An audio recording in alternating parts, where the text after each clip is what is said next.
YouTuber ভাইরা যদি পারো এটা একটা কন্টেন্ট তৈরি করে ছড়াই দিও, যেন আমার দেশের কমিটিরা আর ইমাম সাহেবরা একটু সতর্ক হইতে পারে।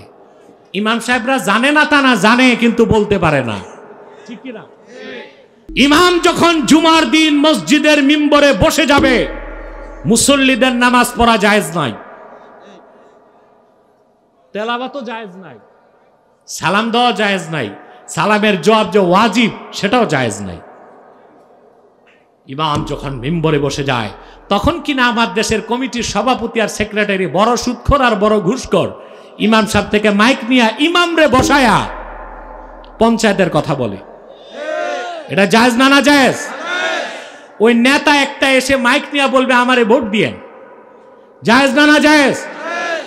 ইমাম সাহেবরা হিম্মত করুন, ফতুয়া শোনায় দিবেন, জুমার দিন ইমাম মিম্বরে বসার পরে নামাজ জিকির জায়েজ নাই, সেখানে কোনো কমিটির সদস্য কিংবা নেতার বক্তব্য তো শুধু না জায়েজ না, বড় ধরনের হারাম।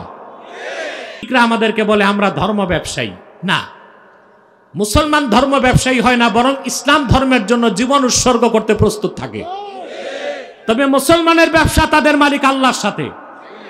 তোমরা যারা ধর্ম ব্যবসায়ী আমাদেরকে বলো তোমরাই তো ধর্ম নিয়ে ব্যবসা করো। সারা বছর নামাজ নাই, রোজা নাই, জিকির ফিকির নাই, নির্বাচনের আগে টুপি একটা মাথায় লাগায় মসজিদের মিম্বরে হাজির, জুমার দিন ইমাম সাহেবের কাছ থেকে মাইক নিয়ে উনি নির্বাচনী প্রচারণা চালায়। না জায়েজ, হারাম হারাম হারাম। কোন একজন ইমাম সাহেব জুমার দিন মসজিদের মিম্বরে কমিটির কাউকে কিংবা বহিরাগত কাউকে মাইক দিবেন না। আমি ফতোয়া দিলাম এটা হারাম। এটা হয় বাংলাদেশে, সব জায়গায় হয়। হারাম কেন?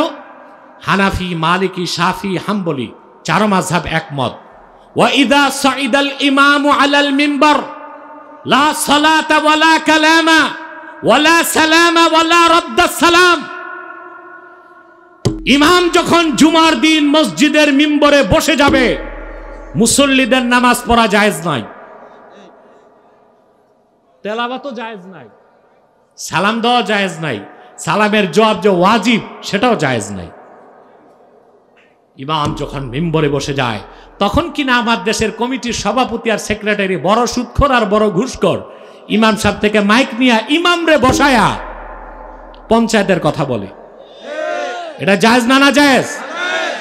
ওই নেতা একটা এসে মাইক নিয়ে বলবে আমারে ভোট দিয়েন, জায়েজ না? না জায়েজ? ইমাম সাহেবরা হিম্মত করুন, ফতুয়া শোনায় দিবেন, জুমার দিন ইমাম মিম্বরে বসার পরে নামাজ জিকির জায়েজ নাই, সেখানে কোনো কমিটির সদস্য কিংবা নেতার বক্তব্য তো শুধু না জায়েজ না, বড় ধরনের হারাম। পারবে?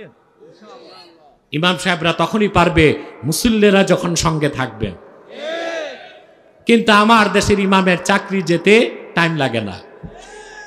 বাজারে দারওয়ানের চাকরি নিতে কমিটি মিটিং ডাকতে হয়, আর ইমাম সাহেবের চাকরিটা যেন কচু পাতার উপর টলমল পানি। ওইটা চাকরি চলে গেল, ইমাম সাহেবের কমিটিকে জবাবদিহি করতে হয় না। যুবকরা এক হয়ে থাকবেন ইমামদের পক্ষে, ইমামদেরকে সাহস দিবেন, হক কথাগুলো তারা বলতে পারবে। যদি ইমামের চাকরি যায়, কমিটিকে বলবেন শারঈ কোনো কারণ ছাড়া ইমামের চাকরি নেওয়া যাবে না, মুসল্লিদের মতামত ছাড়া। পারবেন? রাজি আছেন? কিন্তু আমার দেশে অধিকাংশ মসজিদে যারা সভাপতি বানায় সে এক ওয়াক্ত নামাজ পড়ে না।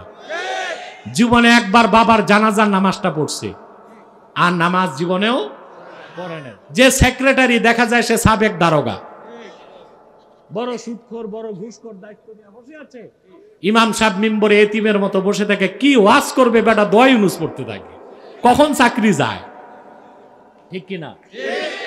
আপনাদের মুসল্লিদেরকে মজবুত হতে হবে, ইমামকে সাহস দিবেন, কোরআন সুন্নাহর আলোকে যা হক কথা তা বলেন, আমরা আপনার জন্য প্রস্তুত আছি।